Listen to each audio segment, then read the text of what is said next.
struggling through life. Been there and done that with trifling people who told me my style would not work. I told them they wrong, been struggling too long. This song is for you, I'm proving you wrong. Get out my way, get out my way, get out my way, get out my way.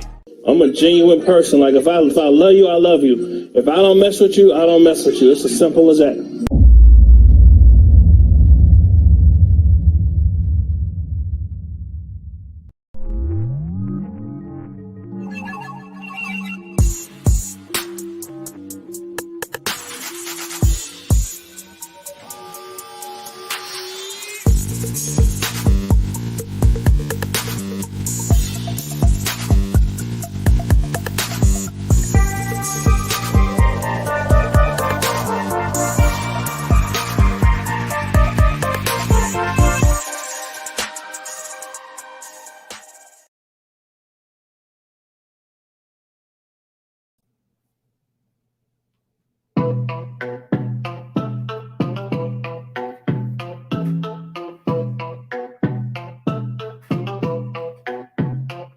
That my best friend, she a real bad bitch, got her own money. She don't need no nigga on the dance floor. She had 2-3 drinks, now she twerking. She throw it out and come back in. That's my best friend. She a real bad bitch, drive her own car. She don't need no lift in a strip club. No, my girl gon' tip. Now she twerking, she throw it out and come back in. Is that my bestie in a taxi? Fresh glow out, skin on town, she pretty. Bitch, you look good with a T at the end. I'm a hyper every time, now my motherfucking friend. She been down since the jellies and the go-go. Got me stepping out the Jeep, got my nut lows. When we pull up to the scene, they be filled with jealousy. If a bitch get finicky, she gon' bring the energy. I hit a phone with the T line, bitch, guess what? All the rich ass boys wanna fuck on us. I just ass it up, you could look, don't touch. And I'm bad, bustin' bands every time it be. That my best friend, she a real bad bitch, got her own money. She don't need no nigga on the dance floor. She had 2-3 drinks, now she twerking. She throw it out and come back in. That's my best friend. She a real bad bitch, drive her own car. She don't need no list in a strip club. No, my girl gon' tip. Now she twerking, she throw it out and come back in. That's my best friend. If you need a freak, I ain't dumb but motherfucker, she my Tweedledee. If she ride for me, she don't need a key. If you sideways, she straighten you if need a be.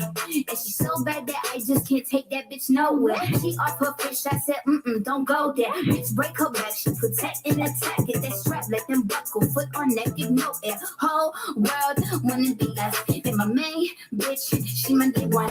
On my way, bitch, let you get drunk, celebrate. Cause be the baddest in the club, that's my best friend. She a real bad bitch, got her own money. She don't need no nigga on the dance floor. She had 2-3 drinks, now she twerking. She throw it out and come back in. That's my best friend. She a real bad bitch, drive her own car. She don't need no list in a strip club.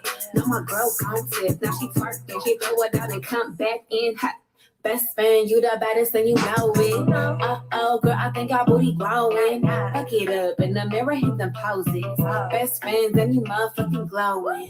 Best friends and your wrist is like it's frozen. Uh-oh, girl, I think our booty growing. Back it up in the mirror, hit them poses. Best friend, you my motherfucking soul. Let's stop. What up, what up, what up, what up, what up, y'all? What's going on? What's going on? What's going on? Y'all already know what it is. Welcome to Atmos Love Zone Live. Man, how's everybody doing? How's everybody doing? Let me see who up in the chat. Y'all know what we're going to do tonight. We're going to talk a little bit of, talk a little bit of this, talk a little bit of that. And then we're going to get into a brand new day, y'all. Day 24. No, day 23. Day 23, day 23. All right, let me see who we got. What's up, Flawless? How you doing? How you doing? Mississippi Mama, what's going on? Just Being Donna. Hey, Just Being Donna, how you doing? Welcome to the live. Miss Stockton, hello. Miss Brown, hey, y'all. Been missing y'all. My classes have started back, so I've been super swamped with classwork. That's all right. Go ahead and get that work in. Thank you for coming over. HUL_1908. How you doing, Queen? What's going on? Let me see. Hey, MNO for life. Hello. LD. What up, LD? How you been? How you been? I'm glad to see you. What's up, Tanya? Tanya, if you can please help me read tonight. If you can please help me read tonight. Let me go ahead and put the link over here. So anybody want to come in and help me read, I would greatly appreciate it. Let me paste this. There we go. Let me put this here in the Let me see. Let me pin this. Okay, perfect. Let me see who else up in here. How you doing, Miss Behar? How you doing? Good. Thank you so much. I appreciate you. Thank you, Miss Behar. Mississippi Mama, what's going on? Doing good, Ashley. My classwork was over years ago. Okay. Dynamite, what's up? Riri, what up, Riri? Riri, if you can jump on, that'll be awesome because it's gonna be mostly prosecution. Returning fire to the defense. Black Diamond, how you doing, Queen? What's going on? Miss Renee Glover, hello. Star Cheers, hello. How you doing? T-Bound One, what's up? What's up? What's up? Miss Melanie Poppin, I ain't seen you in a minute. How you doing? Hey, Miss Tiffany McIntosh, Bird Lady Speaks, hello. Ronnie Lyles, hello. How are you? How you doing, Miss Lyles? Hello. Purple in the building. Wifey Forever in the building. Warrior is in the building. What's going on, y'all? All right. I think I shout out Miss Karen Johnson. Hello. And I think I got everybody. If I missed you, please don't get mad at me. Let me make sure I ain't missed nobody. I don't think I did. Okay. So y'all check this out. There's a couple of things we're going to talk about. Okay. First of all, I want to send a shout out to one of the queens in here. I don't know if she's in here right now, but Sunday Styles sent me some of these bottles with my name on them.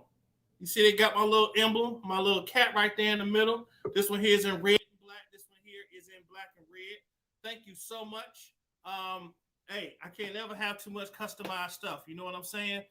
Y'all, please go to her Instagram. It's Sunday Styles. Sundays with a Z and then Styles with a Z.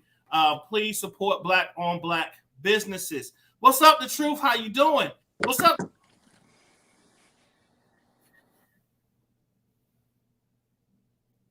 You on mute.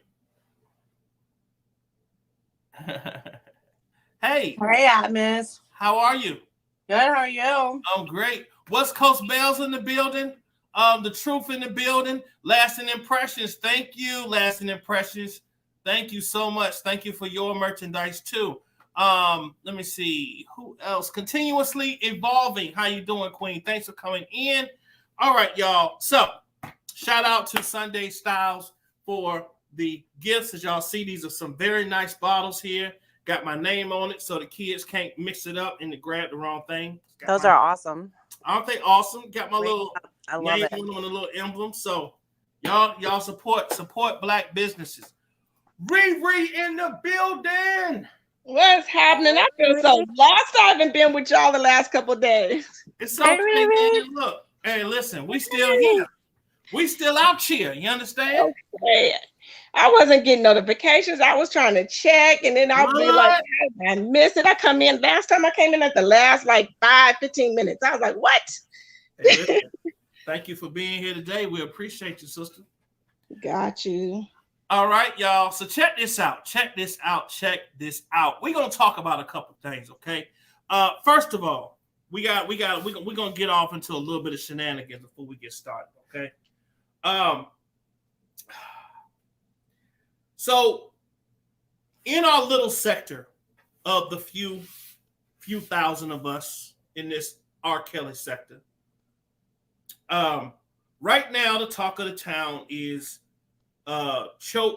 what is it? Yoka Dope. What's the name? Choke's a joke. I think it's Choke's a joke. Choke's a joke. Chokey Yoke. Yoke choke. Something. I think it's Choke no joke. Okay, there we go. Choke no joke.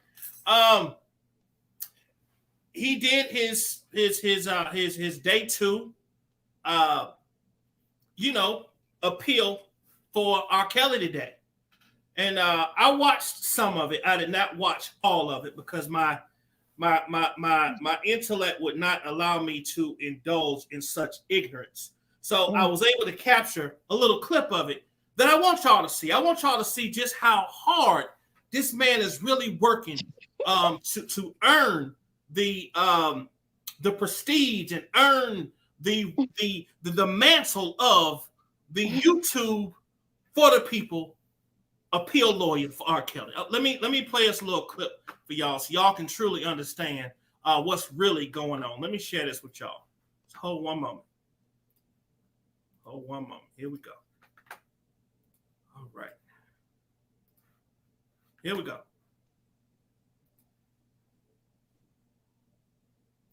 Was never signed, Your Honor. So there was no client dated an underage girl. Okay. We have dealt with that. All right. We have the people, the jury, my YouTube co-counsel. He was exonerated. He was found not guilty on all these charges, from the sex tape to the marriage, all this stuff, which the marriage certificate was never signed, Your Honor. So there was no official marriage. Now, someone's going to say, yeah, but your client dated an underage girl. Okay. We have dealt with that. All right. We have dealt with that. Anything else y'all want to say about my client?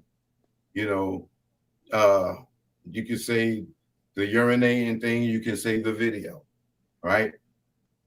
All these things, whether true or false, are part of my client's past. He has dealt with those demons. And what I would like to say today, Your Honor, please note on the record that come on up, Noodle. The people's perception is that my client likes underage women.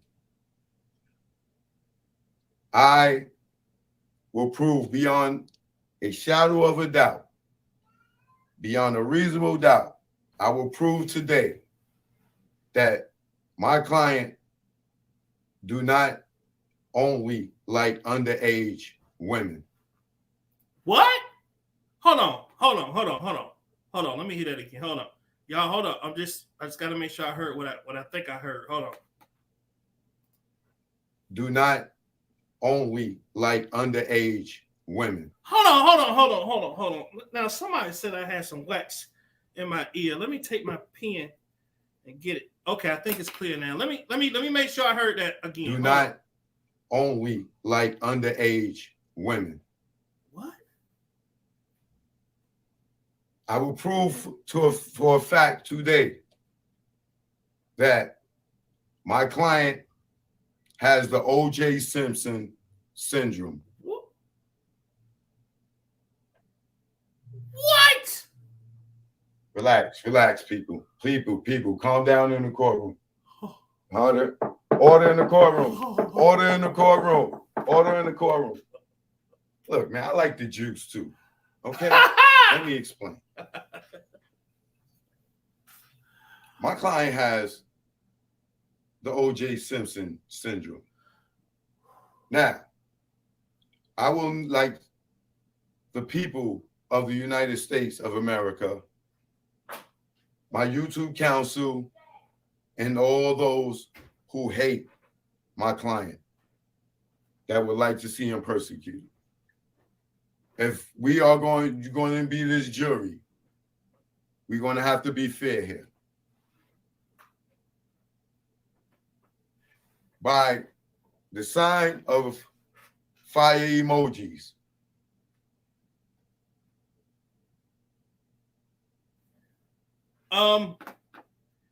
Did y'all just hear what I heard? Y'all hold one moment. Hold on.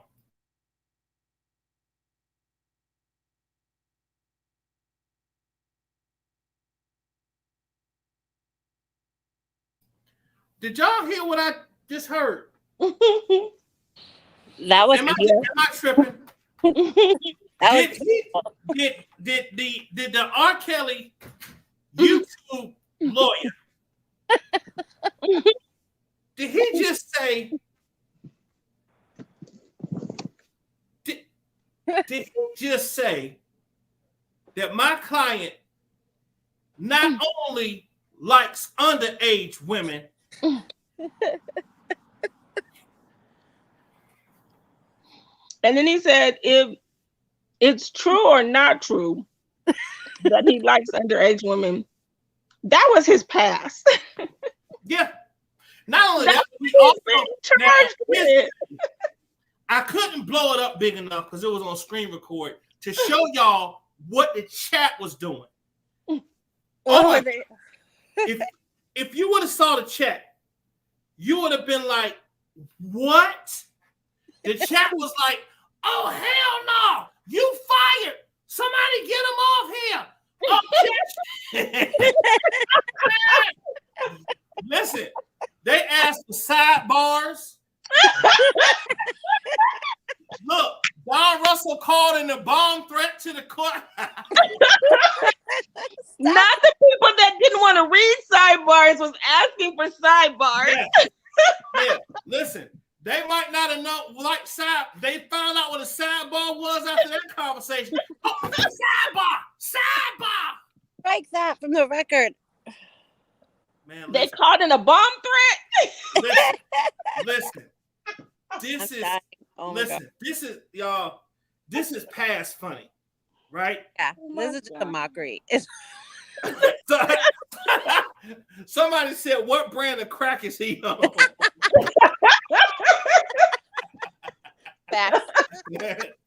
Yo, listen. They called for sidebars in the chat. Okay, listen, y'all. Listen. Right now, this is all comedy. It's all comedy. Yeah. The way I see it, shout out to Choke No Joke. Shout out to Choke No Joke. Take all their money. Take all of it. That way they ain't got no money to see it. Take it all. If them idiots are gonna be over there, grouped up in your chat, huddled up together, like finally we got somebody who can speak for us. And he's telling y'all, yes, my client slept with an underage girl. Yes, my client likes underage girls. Yes, he married Aaliyah. Now he's saying this, y'all. That was in his way past. He said that was in his way past, though. Right. What the hell does it matter? He's dealt with that. That's what he said. We dealt with that. Yeah. So I guess 2019 was his way past. Right. Yeah. Right. Y'all listen. Oh my God. I think his ship, last I checked, last couple of nights, last week, he was averaging about 1.4, 1.7 people. This time he had about 540, 640. It's starting to catch on. But what it does, though, y'all, it just shows you. It shows you very clearly that the average mentality of those folks over there that say free RKelly, it's not with a logical thinking mind. No. It's sad to say. It's really sad because these are the same aunties and mamas and grandmamas that'll tell their kids, shut up. Don't you say Uncle So-and-so did that to you no more.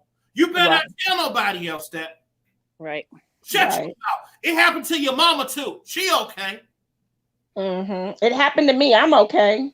Yeah. But this is messed up as everybody. This is messed up as they want to be and don't even realize it. Oh, T-Bell once said that comment will be redacted.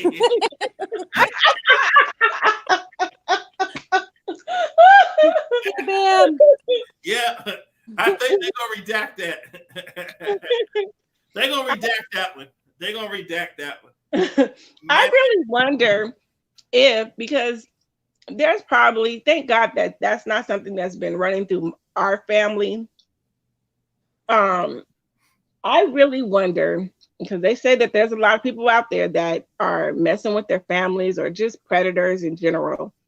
I just wonder if all of them are, because I know when they come at me, like in your comments and stuff like that in the back community page, with things that you would ask, and then they're defending him. I'm like, okay, so my question to you is, do you believe that it's okay for an adult to have sex with a with a child? And do you know, and nobody can ever answer that. No, I'm gonna tell you, I know some of their answers, Riri. They always like, oh, the girls were willing to sleep with him. They want to go around the whole thing. I asked you was yes or no. Ass little girls, and they wanted it. They're wearing. And I asked you yes or no. Is it okay? That's all I asked you. They're not gonna answer it straight like that because they know. And I'm like, okay, so I just think that you might be the predator. You know what I'm saying? Because you're defending it, so you must be a predator as well. Like, it just makes me think that all those people over there, they like you said, it's happened to them. They think they're okay, or they're predators. Something's wrong with them. They're off.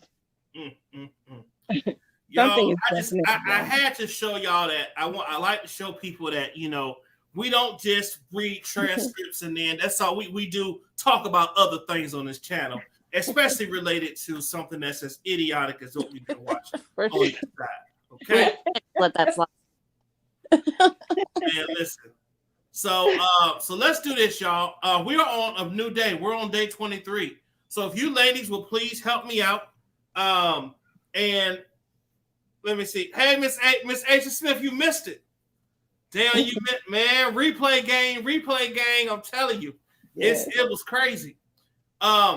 Did y'all see the video he did yesterday? Did y'all see the little thing I played this morning on the morning show? I haven't got a chance to watch it, to replay it yet. Oh, okay. Let me play it real quick. Please. I gotta do that. Hold on. Okay. Play it for you because this one. I can't make this up. I can't make it up. It's just, it is what it is. Here we go. Let me go over in here. Let me see. Where are you at?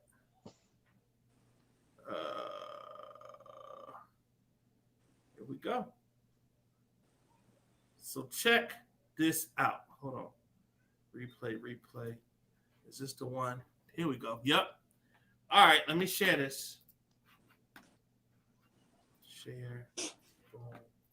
Boom. Now, even though my client had relationships with Aaliyah, my client has also had relationships with her mother.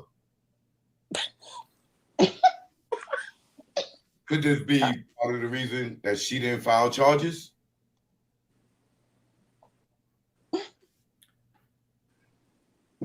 Why would you file charges?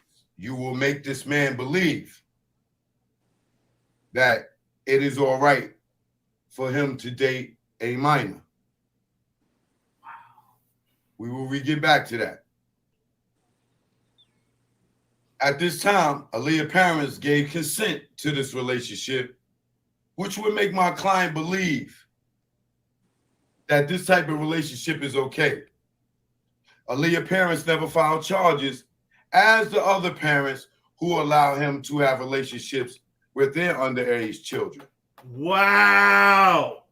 So his defense is, if a parent thinks it's okay, then he's going to... If a parent say it's okay, then it's okay. Because the parents are the law, you know. Because the parents are the law. And the parents control your brain thought and your thought process. Mm-hmm. Let me keep playing. Check it out. Oh, I'm sorry. I thought that was the end. I'm so sorry. Oh no. Oh man. I don't condone pedophilia or statutory rape, but I can tell a parent, and I cannot tell a parent what to do with their underage child. I will prove that these parents enable my client to have a relationship with their underage children, but never call the authorities to show him that it was wrong. Now, he really thinks that he is appealing to these RKelly supporters by saying this stuff. Now, I'm looking at, I know y'all can't see this. I can't blow it up. If I could, I would. But if right here, I'm looking at this lady, Unique Gemini, says objection. Somebody said, where are we going with this? Somebody else said, never, they never dated nor had sex. No. Hold on. Oh, somebody else said, no, lawyer messing up now. This is going to be all that R. Kelly could afford to hire too for his appeal. Yeah, Right. Beyond a reasonable doubt that not only did Aaliyah's mother have relationships with my client, other girls, we will say. Hold on, I had to go back in because the chat stopped. I was cracking up reading the chat. I came back in. Here we go. Beyond a reasonable doubt that not only did Aaliyah's mother have relationships with my client, other girls, we will say allegedly right now until I can give you full proof. The mothers of Az and Joy, mothers had relationships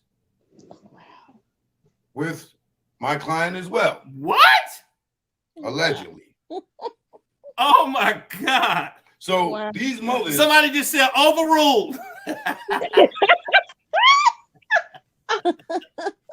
I said, oh no, sir. From we having need a personal sidebar. relationships with Definitely our client, an objection. and then they bring their kids to him to try to help them with their career, and then they jam my client up by hitting him with civil lawsuits and not calling the authorities and getting him arrested, which is extortion that we will prove moving forward. Oh my God. Y'all, listen. I think he should be the lead attorney. That's what, listen, I said that this morning. I said this guy is the perfect attorney for his appeal. Like, they really need to hire this guy. I think he's onto something. So, listen, y'all know I'm crazy, right? So Maybe we should all write R. Kelly and recommend him as his appeal attorney. I mean, you need to get Choke No Joke as your lawyer. Hold on. I want y'all to see this right quick. Hold on. So, I did a poll on this, okay? Because I wanted to see what people would say. Check this out. Let me share this with y'all. Here's the poll I did this morning. Now, the poll says, as you can see here, it's in my community tab. There's my shout out to Sunday Styles for the cups.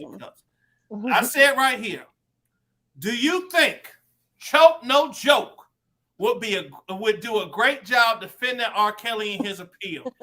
20% of the votes out of 182 said yes, he would. Wow. 20% of these folks, y'all. Wow. 14% said no, he would not. And 66% said dude's a joke. I'm part of that 60%. I said he was a joke. Listen. Oh my gosh.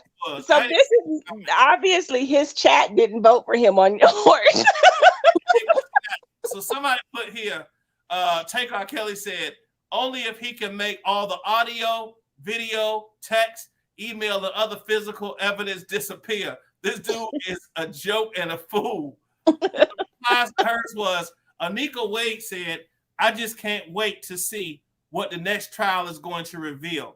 That is where his supporters should be channeling their energy on. SK said, he's pissing me off. He keeps deleting my comments under his post. I spoke to someone who knows him, the guy in Smackhead and a crack addict, goes begging outside hotels in Bronx, New York, and some other stuff I know. If he doesn't make videos, he sleeps in the park. He needs to make enough to stay in hotels over winter on top of his drug and drink habit. So he will say anything as long as the money flows in. Wow. Shay That said, explains so it. loud and so wrong. I busted out laughing at him when he started out saying that R. Kelly was exonerated on all charges from the 2008 trial. Silly choke, the jokey. You have the first be found guilty and then have that overturned to be exonerated. I couldn't fathom wasting my time with this dude playing dress up. Rudy Williams said, who would even want to waste their time on him? Getting him an appeal that's going to be denied when he have 2 more trials that can get him 10 years plus. Man, listen, y'all. If y'all don't be voting on these doggone these polls, man, they are so funny. They are so funny. Yeah, they are definitely. Man, listen. So y'all, we about to get into this real quick. We about to get into this. I know y'all like, all right, Agnes, go ahead and get to the read. No, that's funny. Man, look, they put this stuff out here for us to talk about. Let's just be honest. If they didn't want us talking about these trials by this excellent lawyer named Choke No Choke, they wouldn't put it out here for us to see. It would be like secret, right? They would do it in a private Zoom or something. You know what I mean? Right. But what's amazing is it's crazy. It's crazy.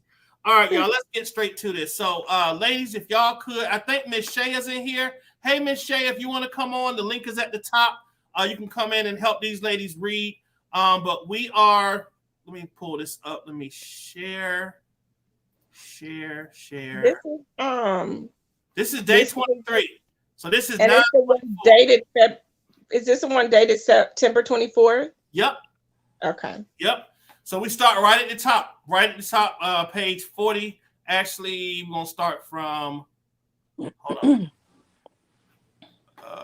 Because it's a new day, so let me go back here. Let me pull this over here.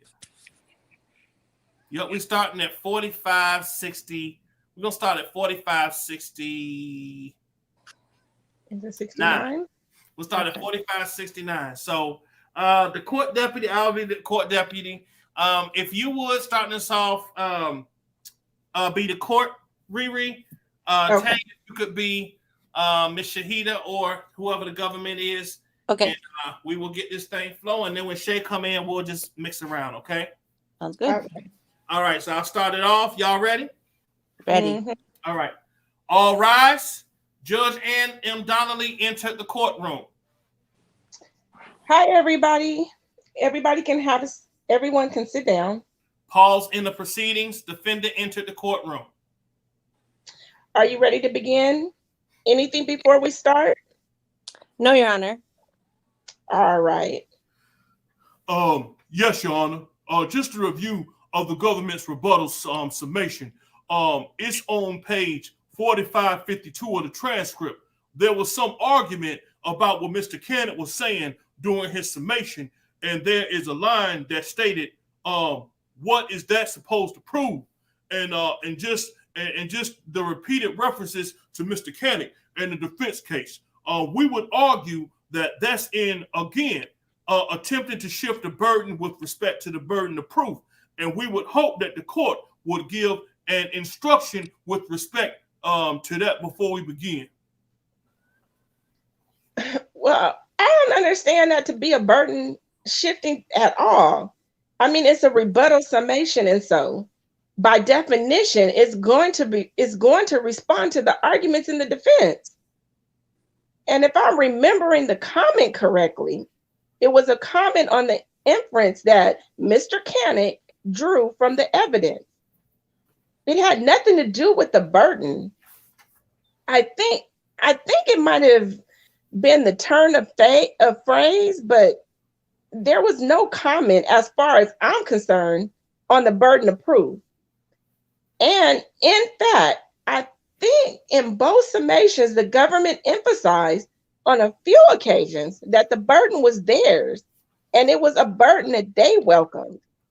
So I don't think that there's any need to remind the jury. Surely it's in my final charge. So I'm not going to do anything about that now. But it does remind me. I know Miss Lorian sent the charge to everybody. And I'm assuming that everybody has had a chance to read it and doesn't have anything that they want to add or take out. Correct? That's correct. That's correct, Judge. Okay, great. All right. Anything else? No, Judge. All right. Let's get this jury, please. One thing that I'm going to remind the government, when you are finished, if you can take down the board, I just want to be able to see the jurors. Thank you.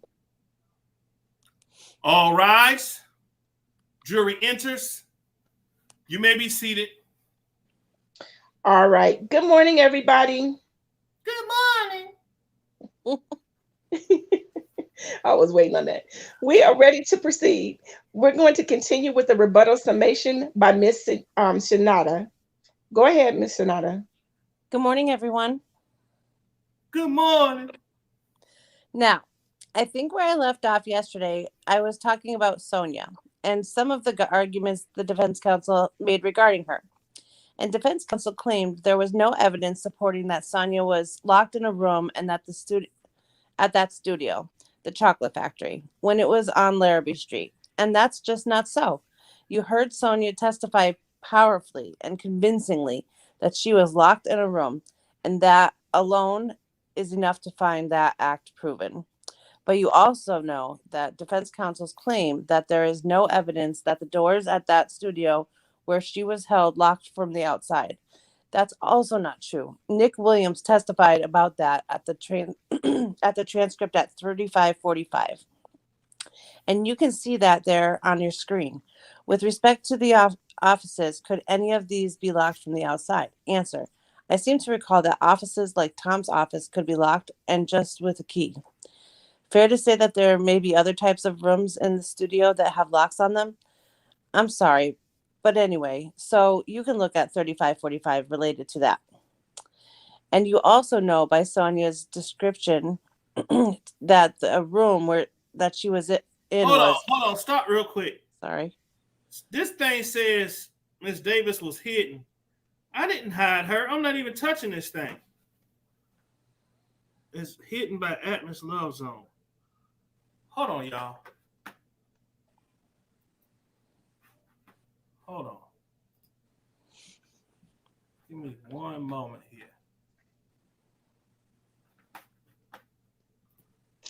Girl. To studio. Settings. Community. Hidden users. What the heck going on with this doggone thing? Hold on. Let me unhide Miss Davis.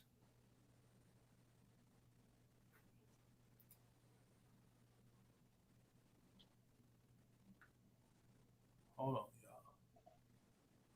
Almost there. Just finding her name. Huh. Oh, I didn't notice. I'm still showing up. Yeah, okay. Thank you, Andrew Staples. Thank you. Okay, y'all go ahead. I don't know how in the world that happened. I didn't block her or take her out. Thank you for unhiding her, Andrew. All right. I'm sorry, ladies. That's okay. All right. And you also know by Sonia's description that the room that she was in was, in fact, an office. It was Mr.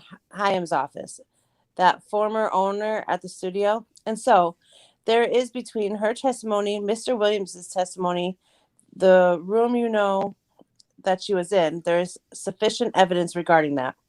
Now, yesterday in closing argument, defense counsel repeatedly accused the government of trying to mislead you and lying to you. And that is simply not what the record shows. It's not even what his so-called examples show. He claimed that the government misled you by entering photos into evidence of the defendant interacting with Jane during that first RKelly concert that she went to. He said that we were trying to create a false narrative that the defendant targeted her. Ladies and gentlemen, no one here claimed that Jane... Can you go up? That's okay. Jane was the only person the defendant interacted with during that concert. No one. Jane testified that the defendant showed her a lot of attention at the concert. Remember, She was right up front, there in the pit area. And how did she get there? That wasn't her original seat assignment. Someone from the defendant's entourage gave her 2 wristbands so she could access that area. And the photo that Mr. Cannick complained about us introducing, that was Government Exhibit 248A, a screenshot from Jane's phone at the time showing those 2 wristbands. You see it on the screen. That's not misleading, ladies and gentlemen. That's called corroboration. And by the way, you know that the defendant took notice of Jane at that concert in April 2015 because Jane didn't somehow magically conjure up the defendant's phone number. Somebody gave it to her, and you know who did. A member of that enterprise. You can see it in Jane's testimony at page 773 of the transcript. And she said, and the question was, during the show, what, if any, additional contact did you have with other associates of the defendant? Analysis. When he performed his second set of the stage that was further in the middle of the crowd, someone from his entourage did come to me and they gave me a sheet of paper and said, don't tell anyone. Did you take a look at the sheet of paper? I did. What was on that sheet of paper? It was the defendant's name and a phone number. And then it goes on. It was Rob and it had a number. She even remembered the telephone number. And then there's phone records and evidence. Government Exhibit 157. That's the defendant's outgoing calls to Jane. And when you look at it, and you'll have it, it's 10 pages long. 10 pages long. Outgoing calls from the defendant to Jane beginning April 22nd, 2015 and going through the end of December 2015. And by the way, there was also some talk about how when Jane was on the bus, that wasn't punishment. That was Jane was on there because she was lazy and needed to do her homework or something like that. Well, you saw Alicette Mayweather's texts. Remember? The punishment was real, she wrote there.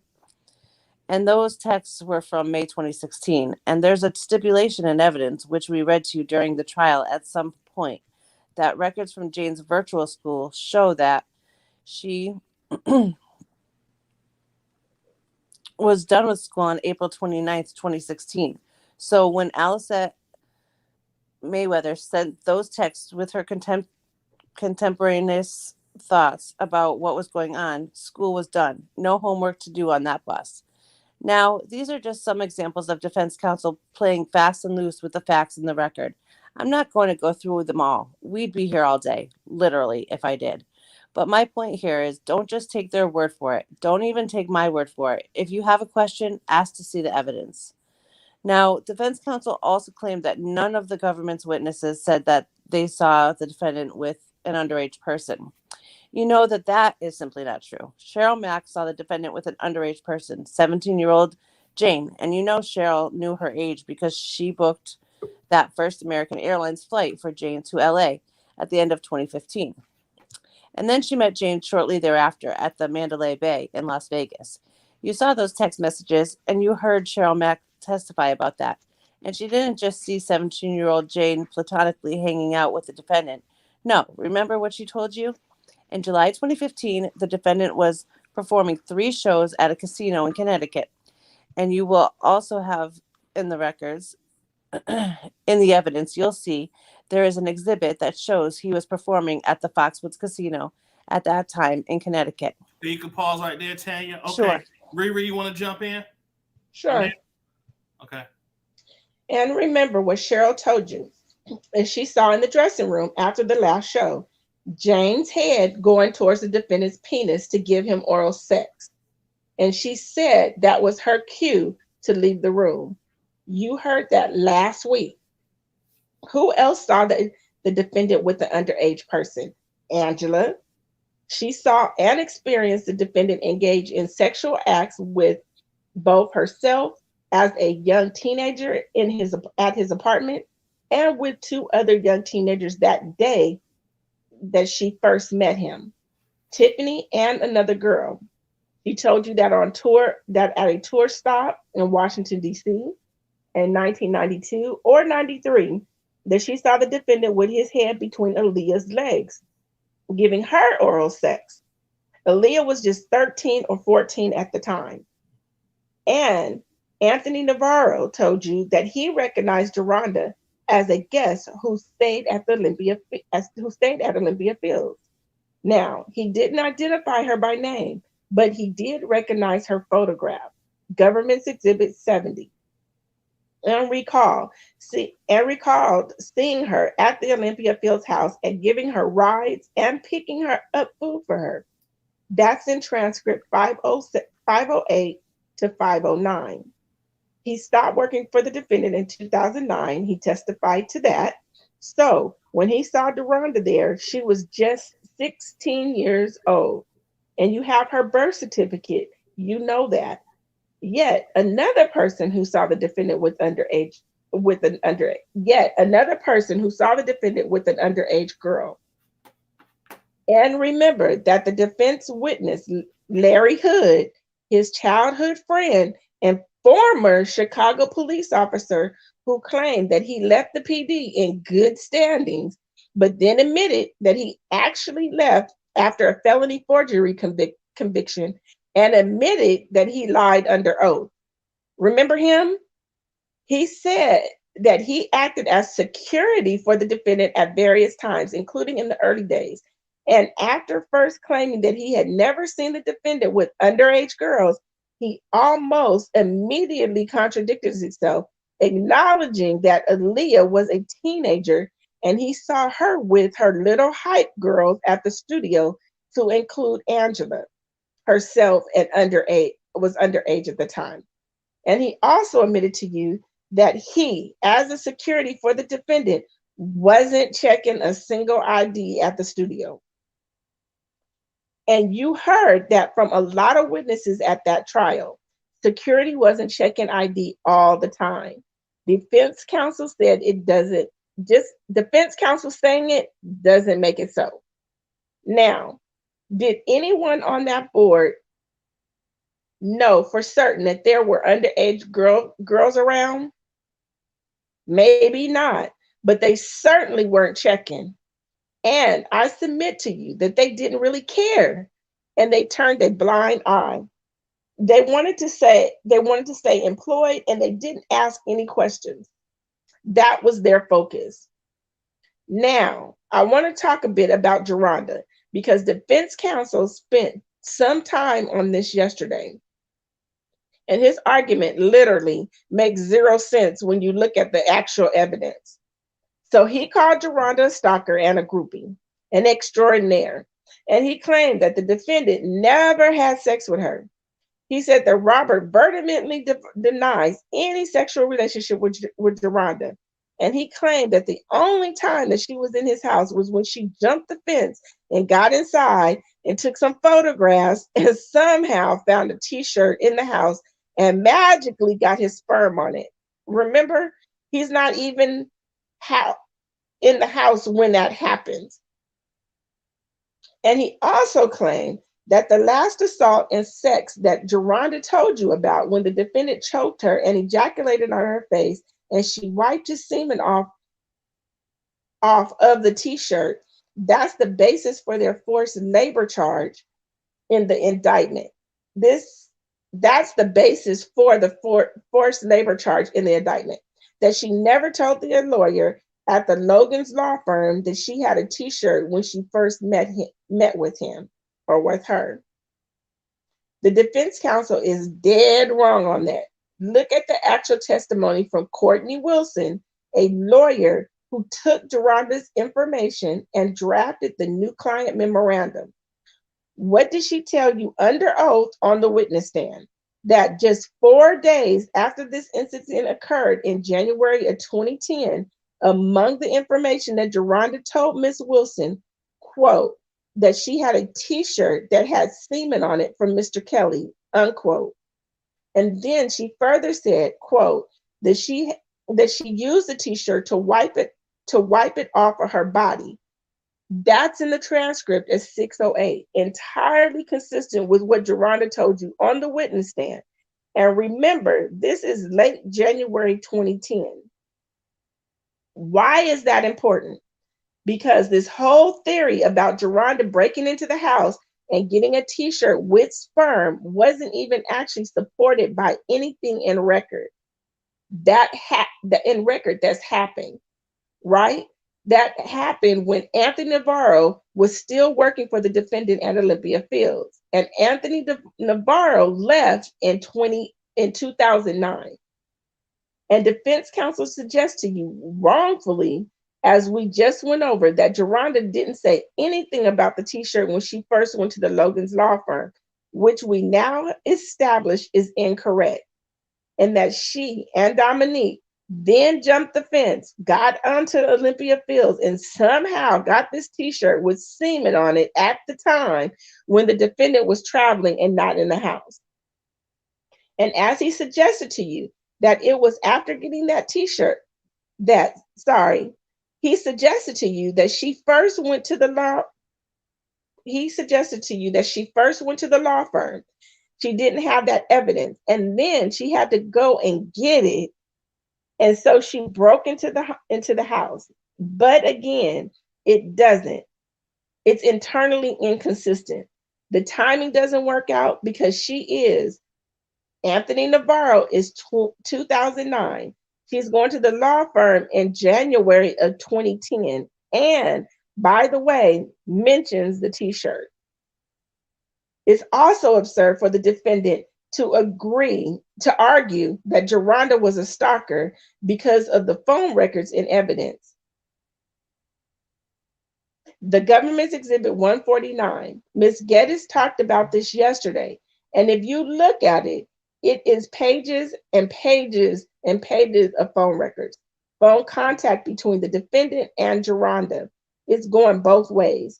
She's not a stalker, ladies and gentlemen. He was having sex with her when she was 16 years old, just like she said. And he was video recording it when she was 16 years old, using a Canon video camera and an iPhone 3GS. That's sexual exploitation of a minor and production of child pornography. And by the way, if he didn't know this person and she was some crazy stalker, what's the defendant doing with the doctored copies of her birth certificate, state ID, and this fake employment ID in the lock safe in the storage facility? I got a quick question too. Hey Shay. Hello, everyone. Thanks for coming Shay. in. Sorry for my tardiness, honeys. So I got a quick question for y'all. I'm gonna ask you first, Riri. Mm-hmm. If you had a crazed stalker stalking you, what would you do? Call the police. Okay, hold on. Tanya, if you had a crazed stalker stalking you, what would you do? Call the police. Shay, if you had a crazed stalker stalking you, what would you do? Call 50 and get some better security too. So why didn't all these people for? If it was so much about having a stalker, why didn't he call the popo? Right. I got friends at Popo. The easiest one to get a TRO on anybody stalking them. What's up, Quay? What's up? How you doing? Hey, Quay. Fine. Y'all miss me? Put a one in the chat. Always. If, Put a one in the chat. Put a one in the chat if y'all miss me. Put a number 2 in the chat. Yep, hey, who else said not to invite her to the crib? Yeah, if you got a crazy stalker, you gonna call the popo or something. So can it try again? All right. I mean, and you can't keep a little girl out of your house. And celebrities get restraining orders really easy on stalkers. Of course, because they're celebrities. Mm-hmm. If you can't keep a little girl out your house, boy, you should be getting robbed left and right. Especially when you talking about all these bags of money he have and stuff. He should have been getting just stick him up, drop out. When he wake up, supposed to be somebody with a gun in his face. The little girl can come and get you. And then they taking his semen. What they doing? Going in his body again? Lord Jesus, oh Rob, he can't read it, right? He don't know. What up, Toon? What's up, Tarsha? What's going on, my sister, Miss Red Apple? How you doing? Hey, I want to know who put a one in the chat if they miss me. I'll miss you. I don't All right, hey, as y'all see right here, Miss Karen J, who is starting to be probably one of the most informative people on this. She be having all kind of information, y'all. Amen. Right. So as you see here, on 10/20, which will be tomorrow at 8 a.m. Central Standard Time, 8 a.m. Eastern. Hold on. No, 9 a.m. Eastern Standard Time, 8 a.m. Central Standard Time. Illinois federal case hearing. The call-in number is 929-251-9612, and the meeting number in access code is 276-0831-8160. Please mute your phones. No recordings. No. Dang, I need to get a paper pen. So are we gonna do this live together with you, Adam? So we gotta do it. I just got a doggone work in the morning, but I wish I could. Doggone. Doggone, Adam, I wish we could record it for you. No, I'm gonna listen to it. Okay. I'm gonna listen to it now, so I can know what they talking about. But dang, like you just need to stream it live. I know, right? You at work. I know, but you know what? I think they have so many different rules against that kind of stuff. So you kind of got to be real discreet, because you know you're going to have some people trying to record it anyway. And we don't want them saying we trying to hold RKelly down. Y'all pin it on. Y'all jumping fences on it now. You can't go live with stuff like this. You jumping a fence on him. Heck yeah. All right, so we're going to go ahead and continue. And ladies, I'm going to have y'all, I'm going to mix y'all around. Shay, you're going to be going next, but go ahead and continue, Miss Riri. I got a question. What page you on? We're on day 24, page 4580. 4580, line 13. Line 13. 4580, line 13. All right, Riri, do your thing. Okay. And why he was paying her $1.5 million settlement. If she's just making this thing up out of a whole cloth, he can prove it. Again, just because defense counsel says it doesn't make it so. Now, I want to turn to Faith for a moment. Defense counsel talked to you about these text messages between Faith and the defendant from April 2018. And you saw he showed you those text messages during his closing argument. But that wasn't the first time that you saw those text messages. You saw those text messages because they were part of an attachment to that threatening letter that the defendant sent to Faith's lawyer right here in Brooklyn. That's government exhibit. It's in government exhibit 231A. And here they are. These text messages from April. You can hit that question. Huh? You go ahead and hit the parentheses. I'm still trying to catch up. What line? Exhibit published. Exhibit published. Yep. Okay, go ahead. Which line? We read it. That's Miss Shahida. Am I Miss Shahida? Yeah, I can say I'm reading her right now. Yeah. But you also heard her testify about them. And I'm going to put this on the screen. Exhibit published. Oh, sorry, I didn't know you found it. That's okay. Yeah, I got it. You heard her testify about it in page 2282 to 2285 of the transcript, and defense counsel completely ignored what Faith actually said about this. And remember what Faith told you. She told you that she went to the Dallas Police Department to make a report before texts were sent in April 2018. And she reported to the Dallas PD that she had contracted herpes from the defendant and the police. And then she told you she was present there with the police officers, and they tried to make a recorded call to the defendant, and he didn't answer. And she was advised to try to do that again. And so what did she tell you she did? That she sent those text messages in April of 2018 to try to get him on the phone. And she did get him on the phone, and her lawyer was conferenced in, and they recorded it. And they tried to talk about the herpes. And he said, the defendant said, I'm not talking about that over the phone. Why don't you come to Chicago? She didn't end up going, but that is what those text messages are about. And you know that because she testified against it. Thank you very much, Riri. Okay, Shay, can you jump in and read the government, She please? testified about it, not against it. Sure. Exhibit published. And It wasn't Tanya, if you could read the court. okay. It wasn't her trying to get back with him.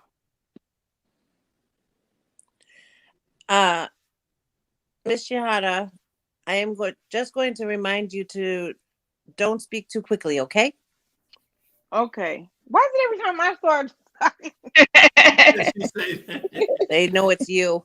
No, she- Okay. And by the way, you also heard from her. She went to the Dallas PD. She went to the police department in Long Island. She did all that. She reported what happened to her in 2 different cities before filing that lawsuit in New York. So when Mr. Koenig says nobody went to the police, once again, wrong. Now, let's talk about Racketeering Act 1, the bribery charge.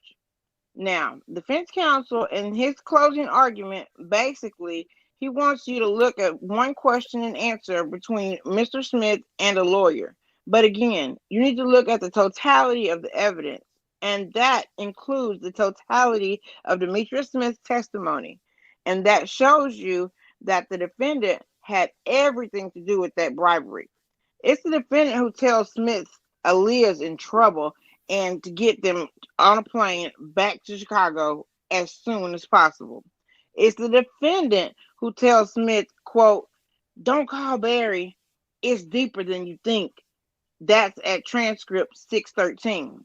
And you know who Barry is, the defendant's manager at the time and Aaliyah's uncle, Barry Hankerson. It's the defendant who, while on the plane, tells Smith, quote, "Aaliyah, man, she thinks she's pregnant." That's at 703 in the transcript. And Smith told you what the defendant's demeanor was when he said that, worried.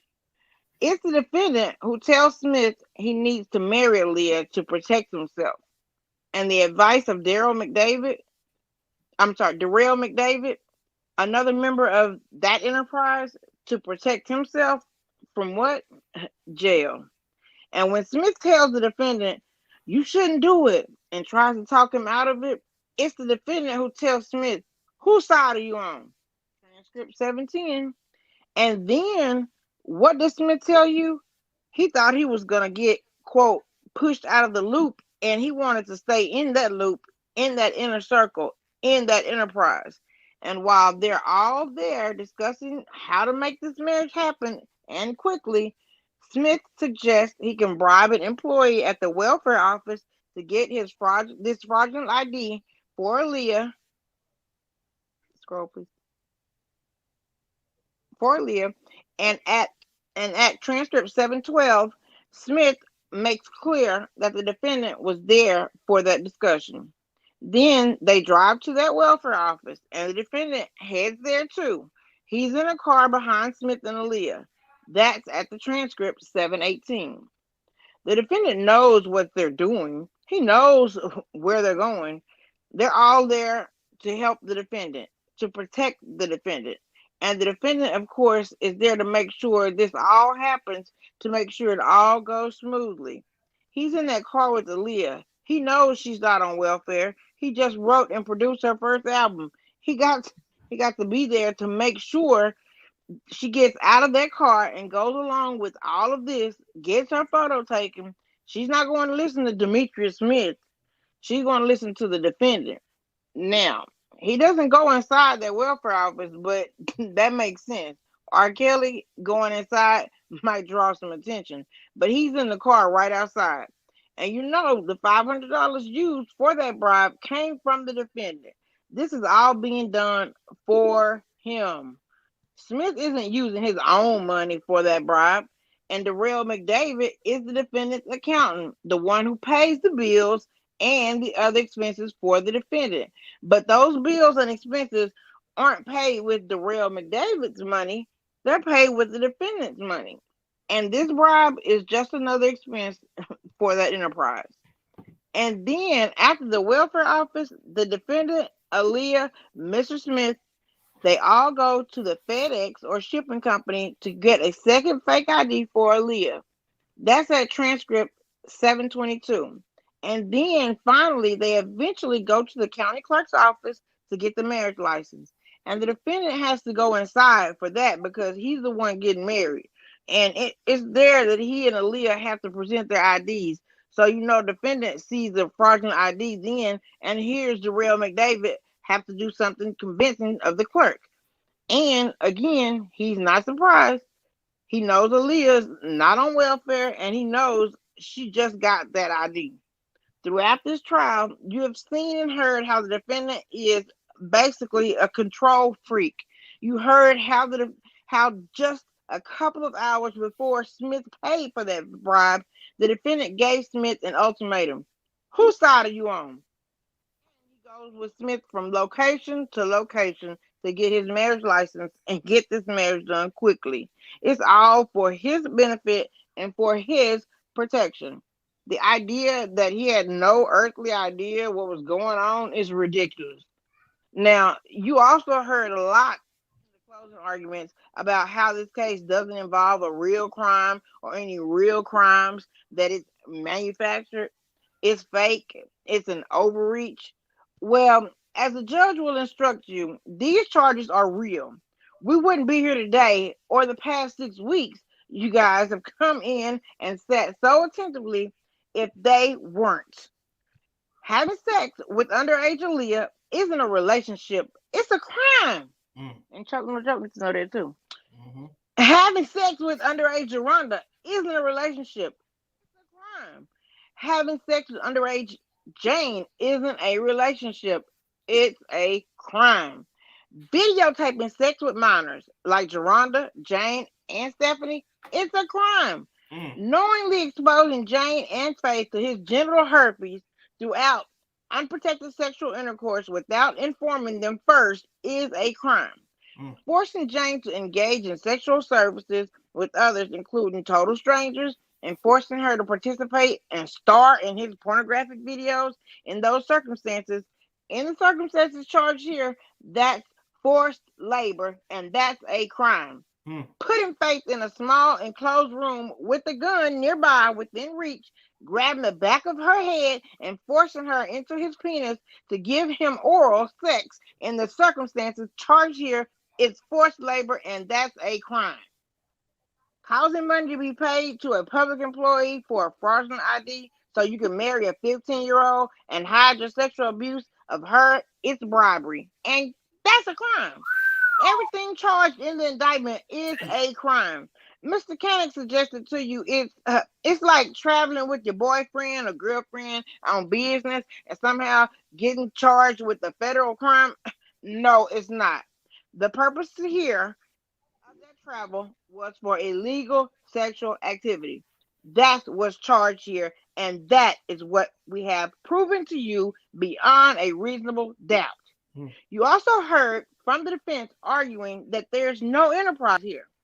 And you should listen to the judge's instructions on this carefully, because when you do, I expect that she will instruct you that the term enterprise includes legitimate and illegitimate enterprises, and that an enterprise can be used as a vehicle, can be a vehicle used by a defendant to commit crimes. That's exactly what happened here.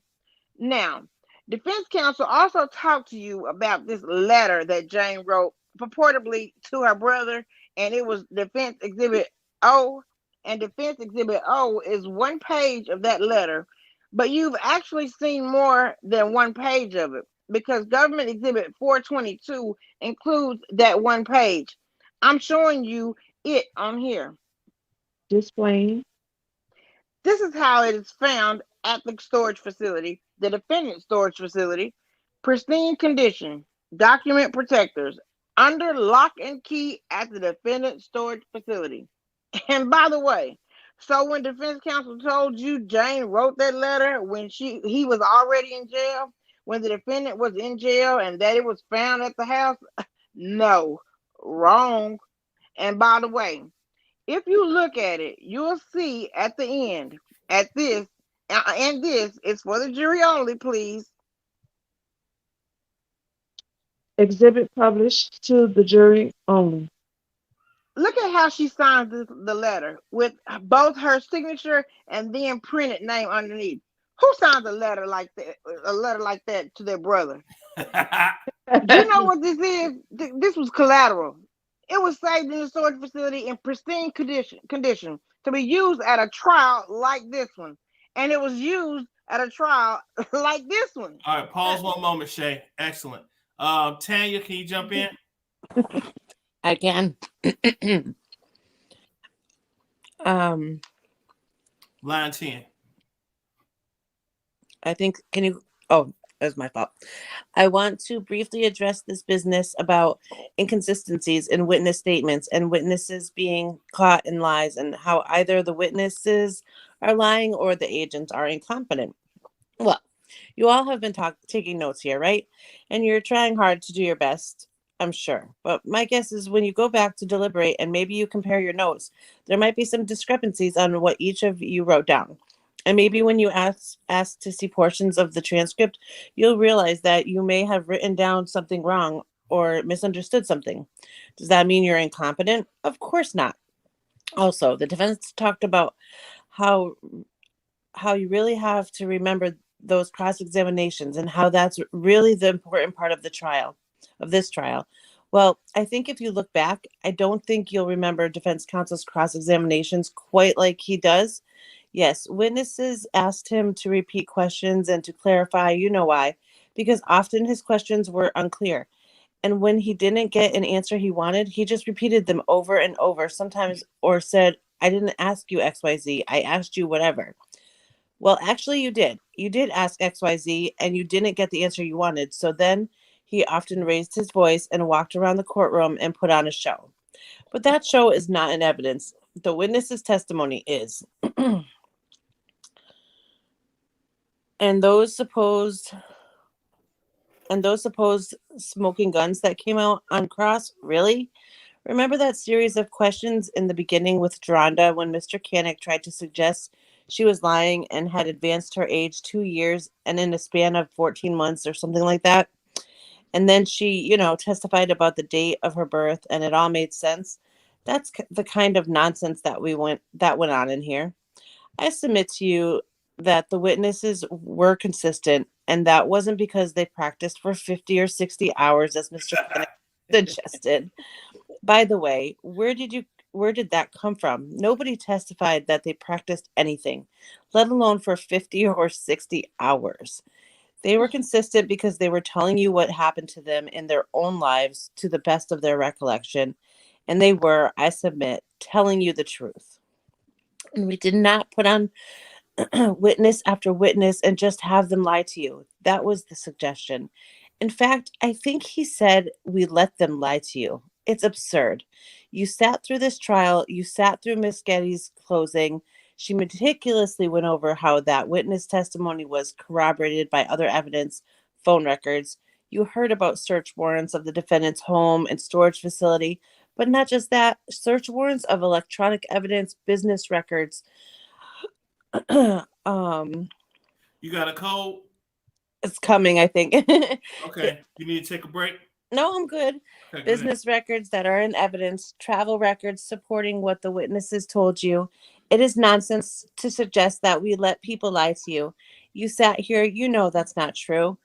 And by the way, the judge is going to instruct you on this. There is nothing wrong with lawyers preparing witnesses to testify. You will hear an instruction from the judge about that. In fact, the instruction I expect will tell you that we wouldn't be doing our job if we didn't do that. And the same is true, you heard about lawyers representing witnesses. You are going to get an instruction from the judge about that too. And in that instruction, I expect the judge will tell you there is nothing improper or suspicious about a witness retaining a lawyer, and that you should evaluate the credibility of a witness who had a lawyer present in the courtroom in the same manner that you evaluate the testimony of any other witness. Defense counsel also talked about choices. And in his closing arguments and in the defendant's world, apparently, Everyone else's choices matter, except for the defendants. The so-called superstar, musical genius, legend, he's not responsible for anything.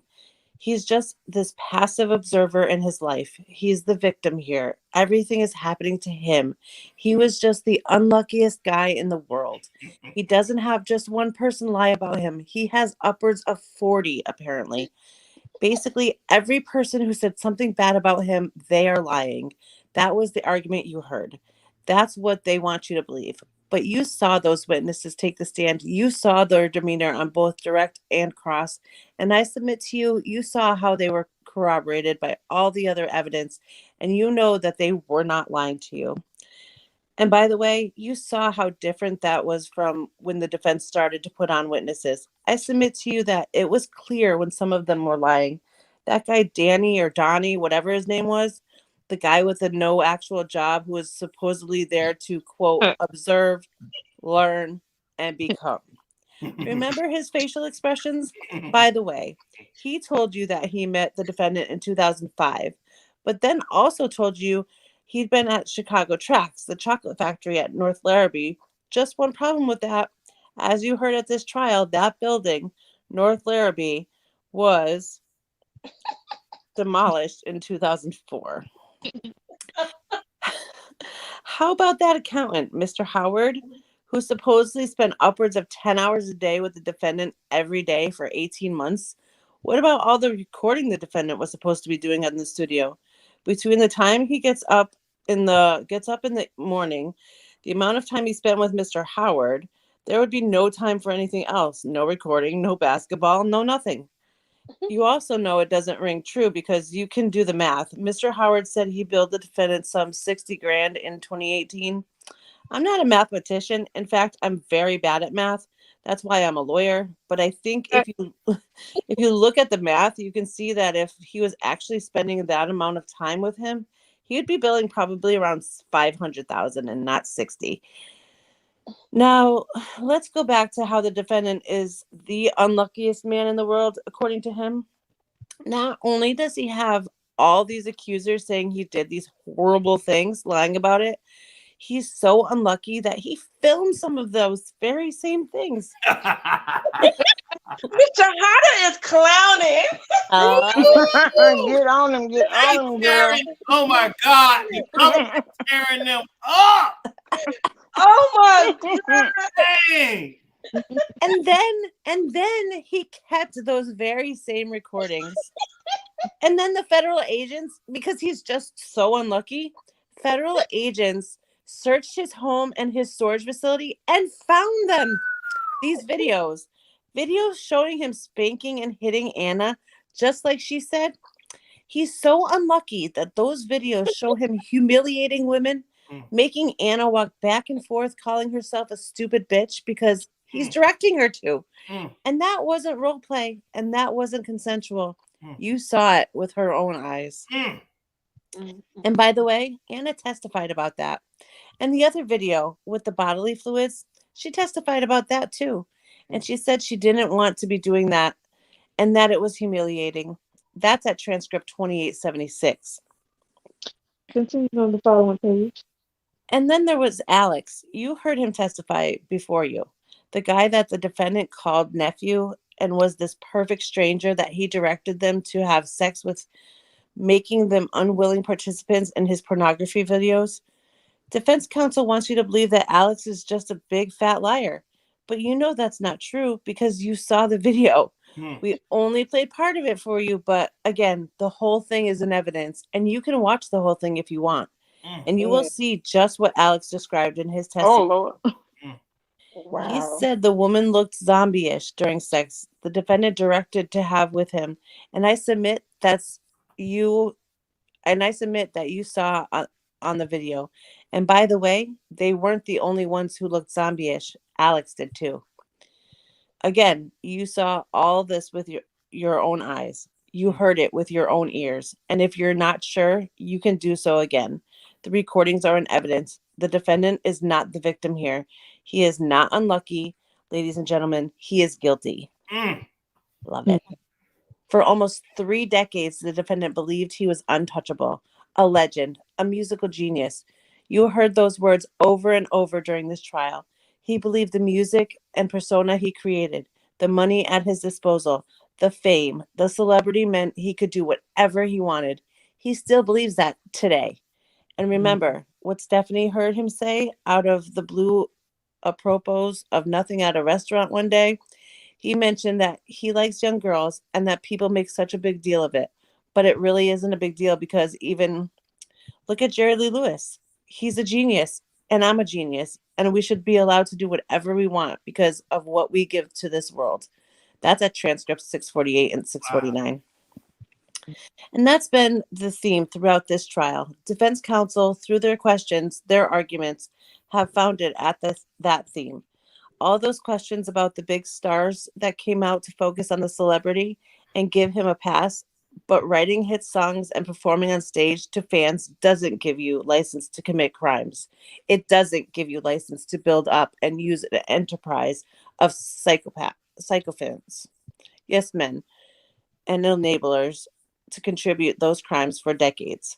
It's time to let the defendant know that in our system, no one is above the law and everyone is worthy of the law's protection. That dancing at a concert, sending gifts or money from the defendant doesn't mean you can't be the victim of a crime. And it doesn't mean that your truth isn't worthy of belief. The defendant's victims aren't groupies or gold diggers. They are human beings, daughters, sisters, some of them now mothers, and their lives matter. You saw each of them take that witness stand and testify. You saw how difficult that was. Some put on a strong facade, but eventually broke down. Some got frustrated and upset. Many of them were ashamed and embarrassed.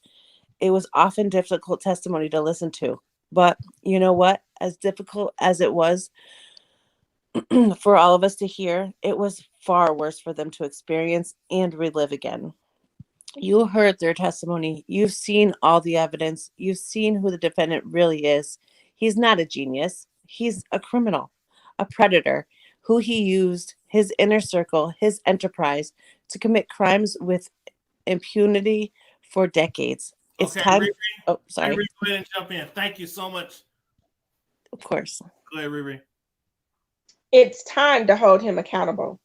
Follow the judge's instructions and focus on the evidence. Don't get distracted by speculation and nonsense. Find the defendant guilty because that's what the evidence and justice demands. Thank you. Whew. Go ahead, Shay. Go ahead and read the court. Shay, you still here? Are you muted, Shay? Shay, you on mute. Oh, okay. Sorry. I'm like, okay, I'm reading. Thank you, Ms. Shihada. How is everybody doing? The next thumbs up. Okay. The next phase is as I'm going to give you my legal instructions, and I think we can go right into them. Just going to ask the government to take that poster down so I can see the entire jury. And just before we begin, let me see the parties at the side for just 1 minute with the court reporter. Continue on the next page.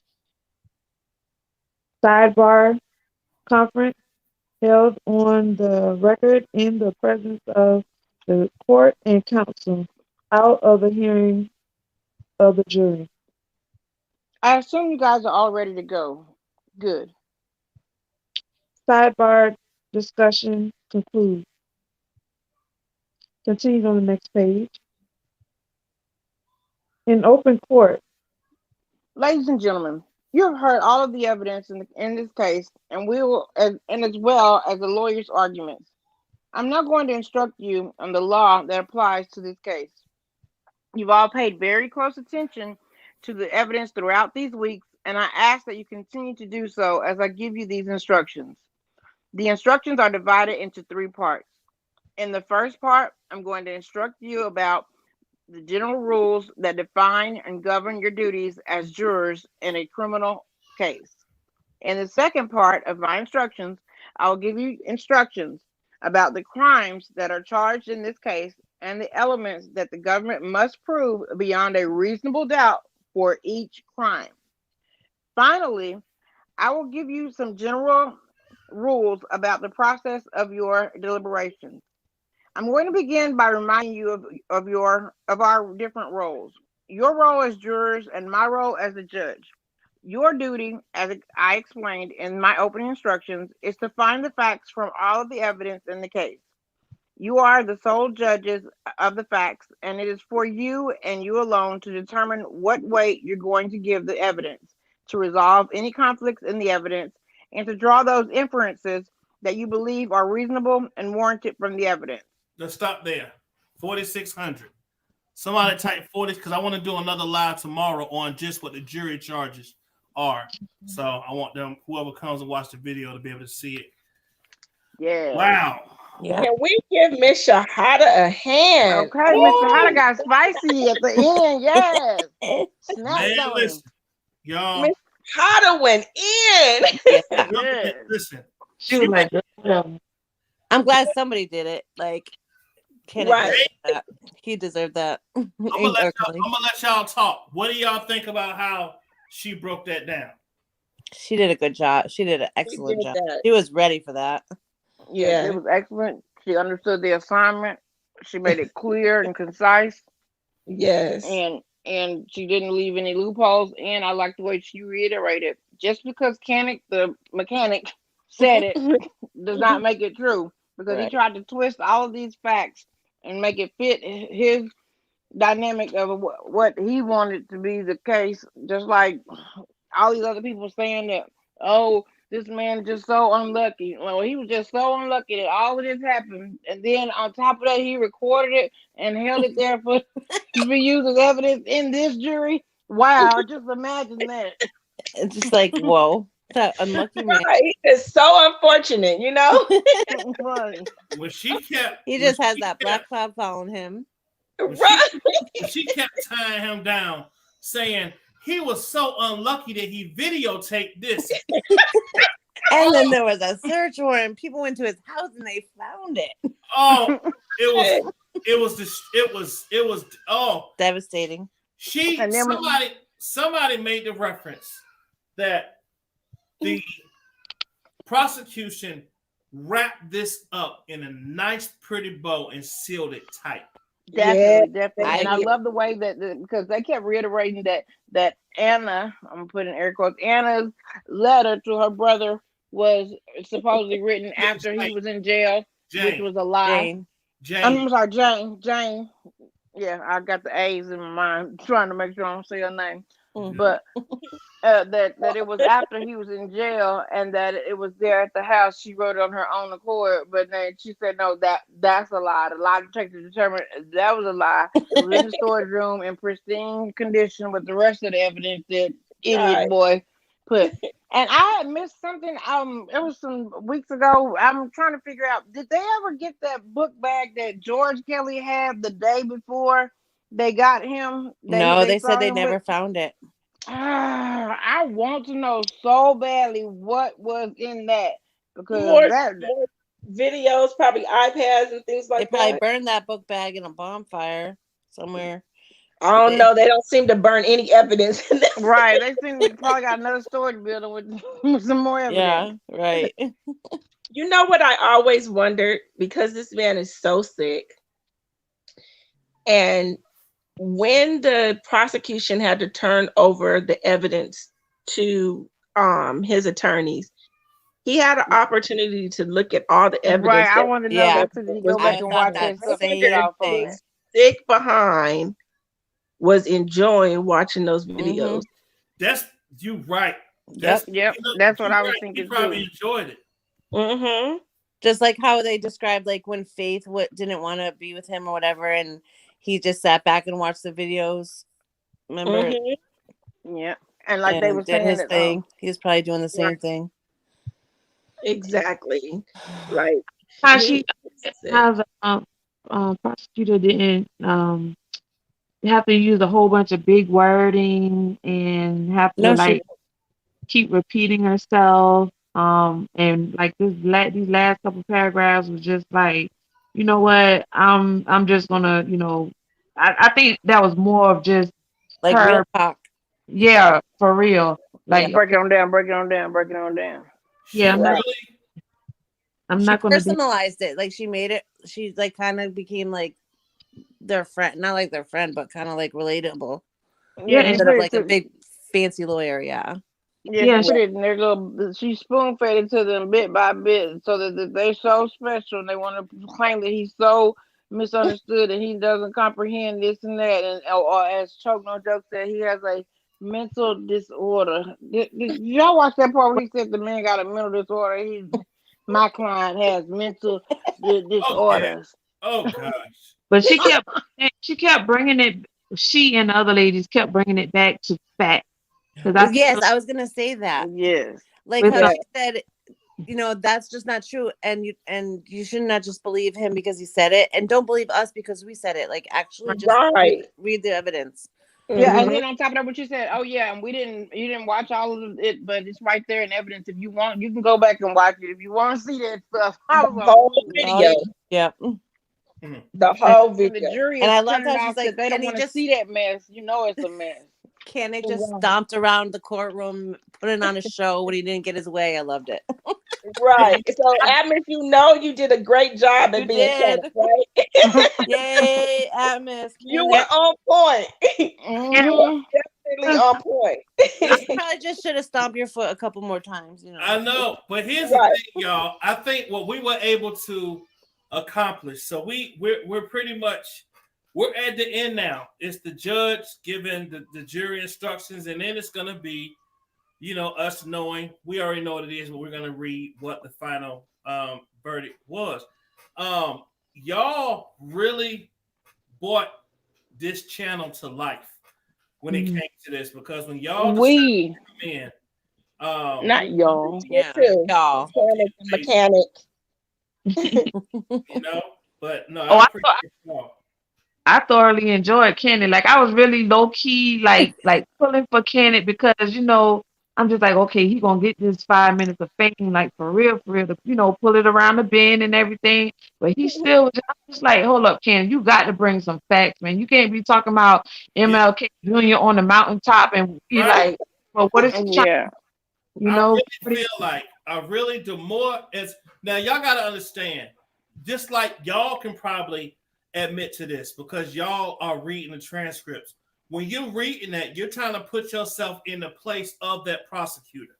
Right. Mhm. And your mindset and your pauses and the emphasis on your words and making sure that you punch that point. Kanik is a very he's very emotional. He's very brash. He's very rude. He's very whiny. Animated. Yeah.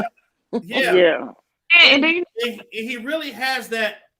I don't give a damn what you feel. I didn't ask you if you know what I mean? Yeah. I didn't ask you how old you were. Like this. Even another reason why I felt like Kenneth was going, he was going to pull some things out of his head was that I felt that the judge was giving him a lot of lenience, and she was, trying to help clarify his questions, clarify what he was saying, and saying, okay, Mr. Kenneth, are you sure? Are you good? Open that door. She was not really like coddling him, but giving him the opportunity to be like, okay, let me straighten up. And then sometimes he was getting a little frisky with the judge. Somehow, think about it. But yeah, from the very when you first asked, did anybody want to help read? I got excited. I was like, yes, I want to help. Sure. Who are you telling? I wanted to, because when Atlas would just be reading, and he'd be reading Kanik, I'd be at home screaming, girl, that's not what she said. And I listen more, I'm like, you turning everything around. I was like, I know these people, if these people walking their dogs outside my house, hear me. What is wrong with this woman? I love the emotion of it all, like going through the different scenes when it came down to the witnesses, when we had I'm about to say Kenneth. Atmos didn't play that he didn't play that outro. And it was like we had that deep conversation. Yeah. Make point. Who is that? Yeah. It was a lot. Can y'all hear that echo? Yeah. Riri. Say something. Can you say you hear me now? Okay. I think it was Riri. Whenever you don't talk, just put it on mute. And then when you talk, it's you, Riri. All right, I'm gonna go out and come back in. Okay. Quick second. When we got to like the part, it was a couple of days now that I started reading, and we got down to the witnesses, when you could really feel the essence of what was hopefully like being portrayed through the transcript, like saying that, dang, I'm here in the courtroom, I can feel and hear everything that each one of them is saying. And then when it was time to transition through the different scenes and with different characters, like you could really feel it. Like I mean, I loved it all. And when Kanik had that monologue, you know, I was down for it. I was here for it. For sure. I loved when you found out what Scholar looked like, and then he switched personalities real quick. A big black dude like that talking like I was. Jeez, something wrong. Like, no, that ain't gonna fit right there. And I really hated that you didn't have any men to help you read. That's why that one time I know. That's why I was like, I'll read what you want me to do. I know. I was like, I wish I couldn't get Robert Keller to come read. I'm like, dang. I said, okay, you know what? You gotta handle it though. You gotta handle it. It is kind of intimidating, especially if you're not a YouTuber. You can't on all these ladies and do all practicing of your acting. I love it. Yeah, you came with all the characters and voices. Yeah, and then when you're reading and you're not used to being in front of people, and like me, I'm kind of like, I'm not gonna say I'm introverted because I've done public speaking, but it was as RKelly would say, in my way past. My way past. Your way.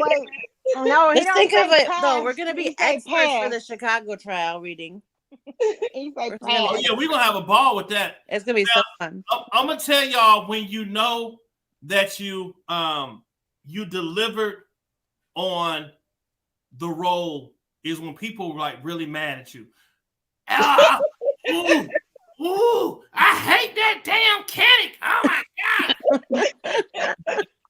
I saw in the chat one time, I don't remember who it was, but someone was saying, I guess when when Kanik was cross-examining me, someone was saying, don't get mad, you can't let them get to you, or something to that effect. I was like, yes, okay, they got it. But I know when I did Diana Copeland with listen to Miss Shahada, she said some of the witnesses did get frustrated. So I guess we did pick up on the way that they answered properly. It was one time, who was it? I think it was you, Ree. You was reading, and it was a crime part that came up. Yeah. And everybody just like paused because they was like, oh shoot, she crying for real. Yeah, it was Ree. She paused and everything, and it was just like yeah, everybody was like, oh my god, I'm so sorry. Oh my god. Yeah. She was like, no, thank you, Miss Davis. Yeah, I was crying. I was just waiting on Quay to read the little whatever said in parentheses. Okay, I was just like, oh my gosh, like I mean, I could feel the emotion while you were reading. I forget who part it was. I think it was one of the witnesses, but anyway, it just make you, I mean, if you ain't felt nothing right then and there, I ain't say to cry, boo-hoo cry, but if you ain't felt nothing right there, I was like, oh my God. And we were just waiting because we was thinking that you're just taking a emotional part. I felt that. Oh, thank you. Thank you. Y'all, I think that was Cheryl back. We'll be back tomorrow.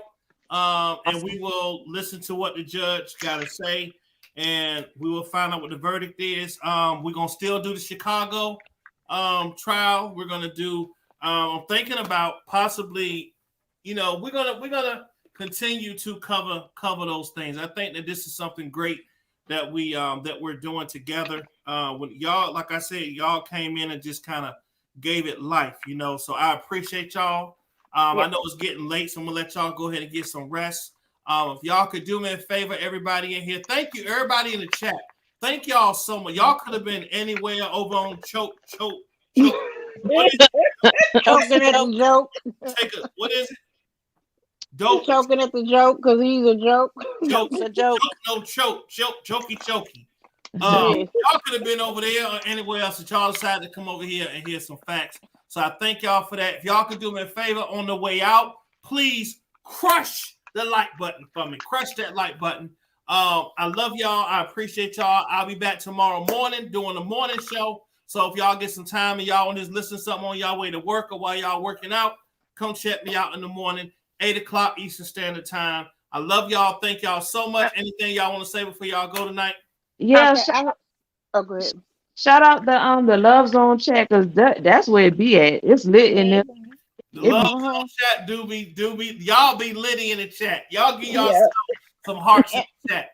Y'all also I'm gonna speak with Princess from the House of the Princess and see, because I told you she's in Chicago. I'm gonna see if she's gonna be going to the trial, if she decides what she's gonna do with her press pass or whatever she's gonna do with it. She's getting up in there. Remember I was telling you about House of the Princess, the other lady where I told you she's from Chicago. She did the video. I thought you were gonna check it out, Evans. You say you thought I was? Yeah, you said you're gonna check it out. I'm still gonna, you know, I get so many requests. You know, if I showed you how many videos I get per day. Yeah, I bet. And text messages, and sometimes I get like 10 of the same articles. Yeah, she's from Chicago, and she was saying whatever them people said RKelly did, trust and believe he did it. And these people, what's her name again? House of the Princess. Yeah, and it's House Haus. I think Quay came over there. You know what? I did check her out one day. Yeah, Quay came over there. And she became a member. I sent her the transcripts. Oh, okay, great. I sure did. Yep. I sent her the transcripts. Yep, sure did. Great. Yep. So while you trying to check me, see, you acting like you didn't know what I was talking about, Kenny. I had to think about it. When you said House Haus, I'm just saying, Kenny, you don't begin no attitude with me. I know that. Okay. Kenny, we can go toe to toe, Kenny. I know, right? You got plenty of backup. I know, man. Y'all got a whole panel against me. I'm gonna run. You better run. But listen, ladies, thank y'all so much for being here tonight. I will see y'all tomorrow. Those who come in the morning, I'll see y'all in the morning. God bless y'all. All right. Thank you so much. Bye. No bye. Bye. Yeah. Peace. Oh no.